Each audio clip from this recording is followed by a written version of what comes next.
Hello guys, welcome to my new video. അപ്പം നമ്മൾ നോക്കാൻ പോണത് മലപ്പുറം FC വേഴ്സസ് തിരുവനന്തപുരം FCൻ്റെ മാച്ചിനെ പറ്റിയിട്ടുള്ളതാണ്. കളി നടന്നത് ചന്ദ്രശേഖരൻ സ്റ്റേഡിയത്തിലായിരുന്നു. മലപ്പുറത്തിൻ്റെ ഫോർമേഷൻ 4-2-2ഉം തിരുവനന്തപുരത്തിൻ്റെ ഫോർമേഷൻ 4-3-3ഉമായിരുന്നു.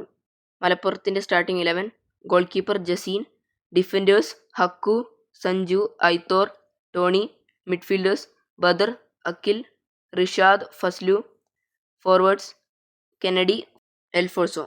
ഇനി തിരുവനന്തപുരത്തിൻ്റെ സ്റ്റാർട്ടിംഗ് 11 നോക്കുകയാണെങ്കിൽ goalkeeper Satyajith, defenders Sarif, Salam, Renan, Badish, midfielders Tufail, Patrick Motta, Raghav, forwards Ronald, Victor, Jasim.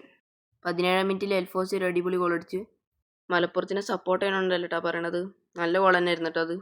നിങ്ങൾ സൂപ്പർ ലീഗിൽ ഏത് ടീമിനെ സപ്പോർട്ട് ചെയ്യണമെന്ന് കമൻറ്റ് ചെയ്യട്ടോ. ആർക്കും ഏറ്റവും കൂടുതൽ ഫാൻസ് നോക്കാം. പിന്നെ കുറേ മലപ്പുറം ഷൂട്ട് ചെയ്യുന്നുണ്ട്, പക്ഷെ ഒന്നും ഗോളാവണില്ല. കെന്നഡിയൊക്കെ നല്ല ഫ്രീ ചാൻസ് ഒക്കെ കിട്ടി. കെന്നഡി അത് ഗോൾ കീപ്പറിൻ്റെ മികവ് കൊണ്ട് അത് സേവായി, അല്ലെങ്കിൽ ഒരിക്കലും സേവ് ആവില്ലായിരുന്നു. 48-ാം മിനിറ്റിൽ പോള വിക്ടർ ഒരു സോളോ ഡ്രിബിളൊക്കെ ചെയ്ത് നല്ലൊരു ഗോൾ അടിച്ചത്. അതൊരു കുഴപ്പമില്ലാത്ത ഗോളായിരുന്നു.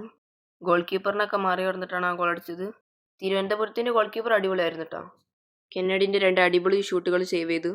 പിന്നെ ഫസ്ലുവിൻ്റെ ഒരു കേള് സേവ് ചെയ്ത്, റിഷാദിൻ്റെ ഒരു ഗോള് ട്രൈ ചെയ്ത് സോളോ ഒറ്റ പോയിട്ടൊരു അടി ഉണ്ടായിരുന്നു, അതൊക്കെ സേവ് ചെയ്ത്. മലപ്പുറം അത്ര അടിപൊളിയായിട്ട് കളിക്കാത്തൊരു കാരണം എന്താ വെച്ചാൽ അവരുടെ ഡിസിഷൻസൊക്കെ ഭയങ്കര റോങ് ആയിരുന്നു. ഈ കോച്ചിനൊക്കെ മാറ്റിയതൊക്കെ ഭയങ്കര റോങ് ആയിരുന്നു. പിന്നെ മിഗ്വലിനെ മാറ്റിയത് എന്താണെന്ന് എനിക്ക് മനസ്സിലായില്ല.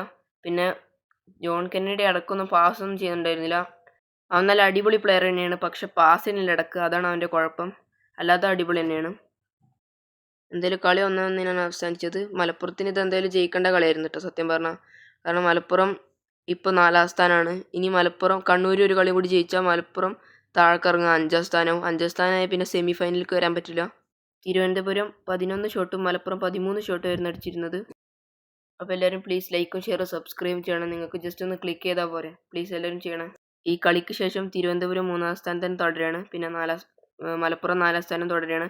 അപ്പോൾ അത്രയുള്ള വീഡിയോ. നിങ്ങൾക്ക് എന്തെങ്കിലും ഇങ്ങനെ വീഡിയോ ചെയ്യണമെങ്കിൽ കമൻറ്റ് ചെയ്യുക. അപ്പോൾ അത്രയുള്ളൂ. ബൈ.